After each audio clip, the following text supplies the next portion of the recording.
Horace Walpole's The Castle of Otranto, first published in 1764, is generally regarded as the first Gothic novel. Its importance to literary history extends far beyond its plot. Walpole introduced a distinctive set of images, setting, and narrative device that became foundational to Gothic fiction.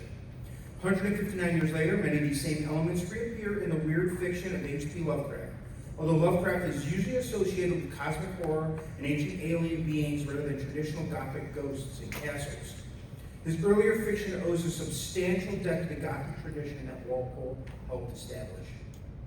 Today, I'll argue that Lovecraft's 1923 story, The Rats on the Wall, should be understood not necessarily as an imitation of Edgar Allan Poe, as many scholars have suggested, but as a deliberate modernization on Lovecraft's part of the Gothic tradition established by Walpole and The Castle of Otranto.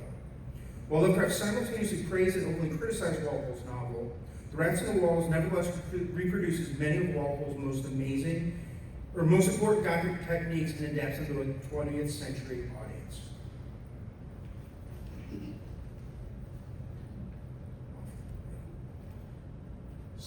Published in 1764, The Castle of Otranto is generally considered the first Gothic novel. As a point of reference, the term Gothic is defined by Walpole. It is also that used by the OED as belonging to or characteristic of the Middle Ages, medieval, romantic, as opposed to classical. Using this as a base for establishing the broader sense of what constitutes Gothic, 18th century Gothic was a way of thinking and writing that inevitably identified monumental medieval architecture with the strange and sinister traces left centuries before by the ancient Britons in the empty wilderness of antiquity. The Castle of Otranto follows the story of Manfred, Prince of Otranto. His son Conrad is killed on his wedding day by a gigantic helmet that mysteriously falls from the sky. Fearing the extinction of his family line, Manfred attempts to divorce his wife and marry and seduce Conrad's intended bride, Isabella. His efforts ultimately lead to disaster, including the accidental killing of his daughter Matilda and the loss of his kingdom. Walpole immediately established a world in which supernatural events are accepted as real. The giant helmet is only the beginning. Throughout the novel, portraits come to life, ghostly figures wander the castle, and supernatural prophecies influence events. Unlike later horror fiction, Walpole's characters rarely question these happenings. The supernatural exists openly and openly influences the narrative. More important than the plot itself is the atmosphere that Walpole created. Gloomy castles, underground passages, supernatural manifestations, hidden prophecies, and ancient curses. These elements became the foundation of Gothic fiction and would later influence centuries of horror literature. Many scholars have attempted to trace the development of horror literature from its origin in 18th century Gothic fiction through the 19th century and into the modern era. Critics have identified numerous influences on Gothic fiction. Although these critical approaches differ, they all recognize that the Castle of Otranto occupies a foundational position in the history of horror literature. Several scholars have connected Gothic fiction to Lovecraft and weird fiction. Joshi, for example, argues that the rise of weird fiction grew out of earlier Gothic traditions. Lovecraft himself acknowledged Walpole's importance in his critical study of supernatural horror and literature, where he described Walpole as the founder of literary horror, despite criticizing the quality of the Castle of Otranto itself. As Gothic fiction evolved, writers such as Radcliffe, Shelley, and Poe eventually helped give rise to weird fiction. The thing is, critics have often taken Lovecraft's criticism too seriously while overlooking the extent to which he continued to draw upon the Gothic traditions Walpole established. Weird fiction retained many Gothic conventions: haunted locations, buried secrets, ancient histories, encounters with the unknown. The major difference is scale. Walpole's horror comes from ghosts, curse, and dynastic collapse. Lovecraft expanded those fears into prehistoric civilizations, cosmic forces, and humanity's expansion in the universe. The insignificance in the universe. The emotional goal, however, remains the same: dread.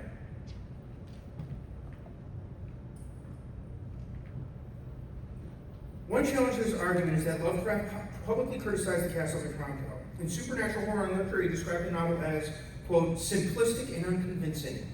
However, Lovecraft also called Walpole the founder of literary horror and acknowledged the importance of Otranto in the development of the genre.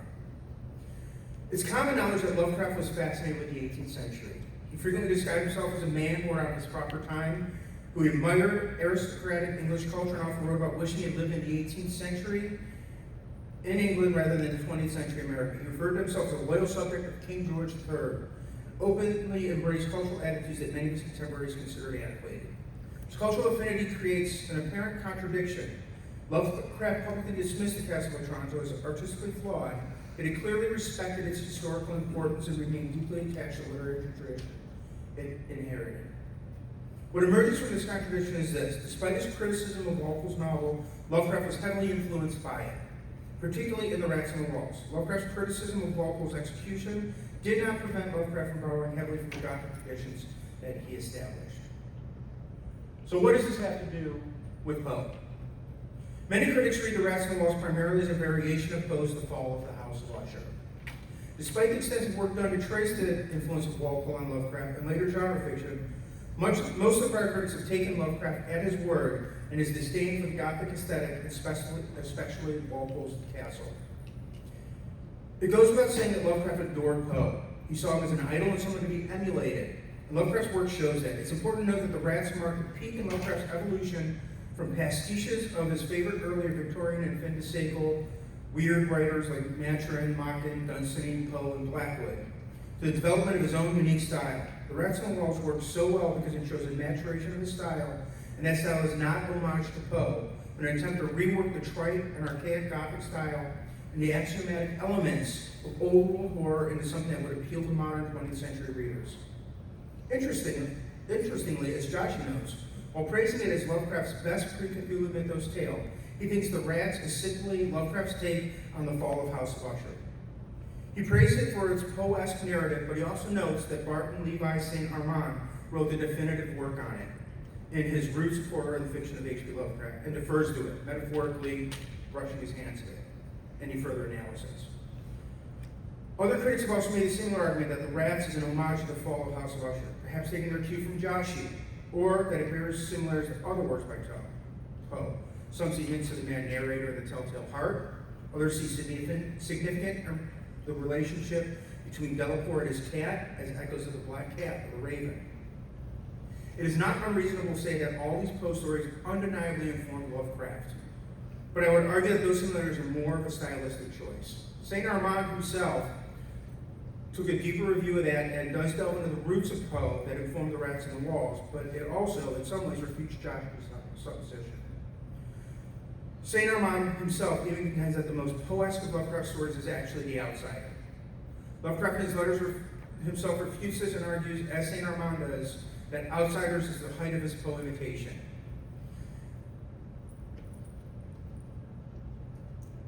Lovecraft wrote that it took a sprightly and worldly English gentleman, nun, and Horace Walpole to give a growing impulse, defining shape, and becoming the actual foundation of the literary horror story as a permanent form.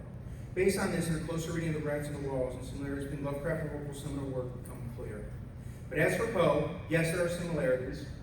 We have family decline, madness, ancestral homes, unreliable narration.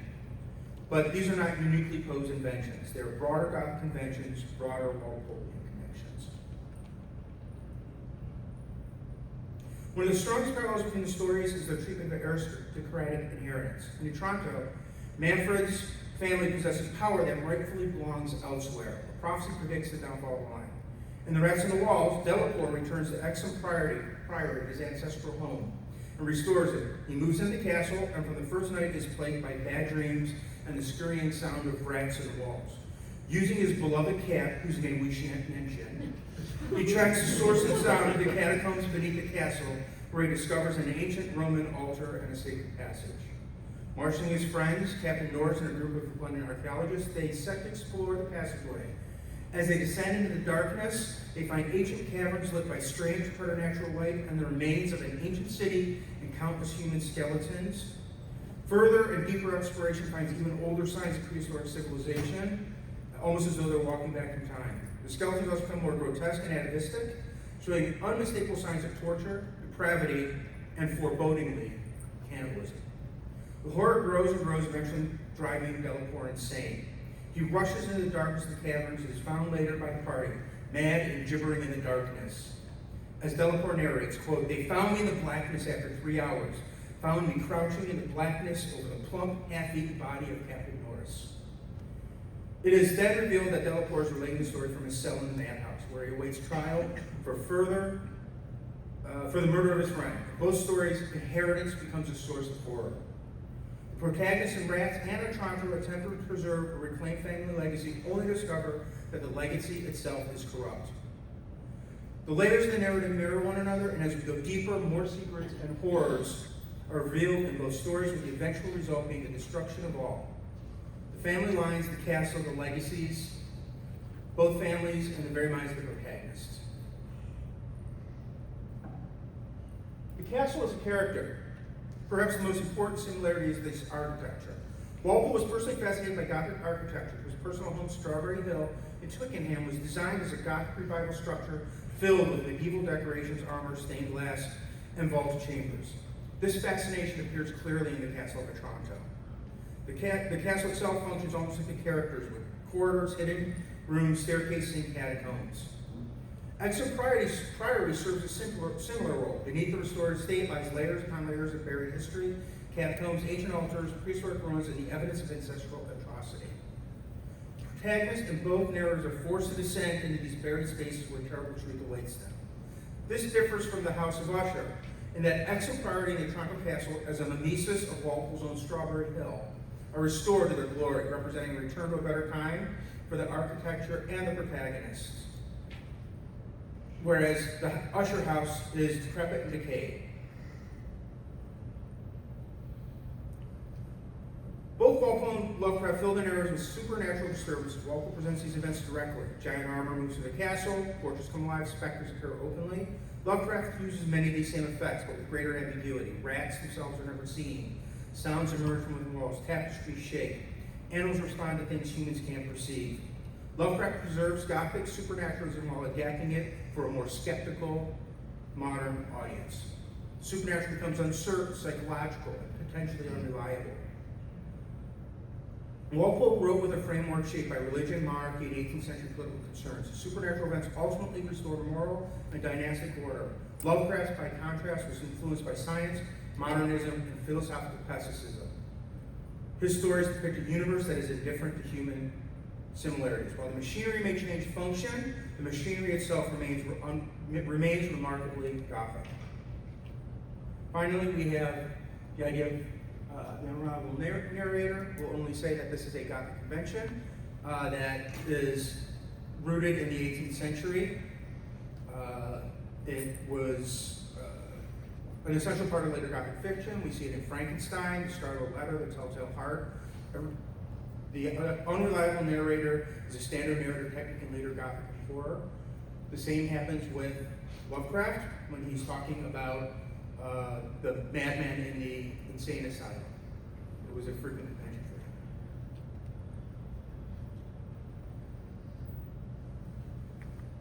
Although the similarities are substantial, the differences are just as revealing.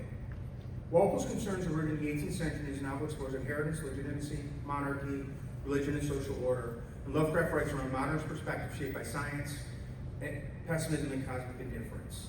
The result is a transformation of Gothic horror. Ghosts become ancient races, family curses become hereditary degeneration, hidden chambers become prehistoric underground civilizations, and supernatural mystery becomes existential terror. Despite these changes, Lovecraft preserves the essential Gothic structure created by Walpole. The traditional critical interpretation of the Rats in the Walls emphasizes Poe. While Poe undoubtedly influenced Lovecraft, this focus may overlook a deeper Gothic truth. Lovecraft modernizes these elements, replacing Gothic ghosts with cosmic dread and medieval anxiety with existential horror. The discourse around the roots of horror and the weird, even to our 21st century sensibilities, have been shaped by narrative techniques with certain axiomatic elements. The creepy old medieval castle, the disconcerting feeling of spectral presence, and gloomy, fog-filled locales. All these images passed down to us first from novels and stories, to the pulp magazines where Lovecraft was published, to horror movies and popular culture, found their first home in Walpole's 18th century Gothic aesthetic and the Castle of Otranto.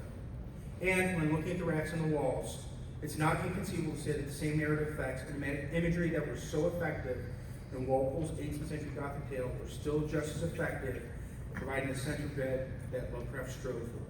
The Rats in the Walls has an undeniable, more Walpolean feel and aesthetic and less poetic, and Lovecraft was aware of it, and perhaps emulating this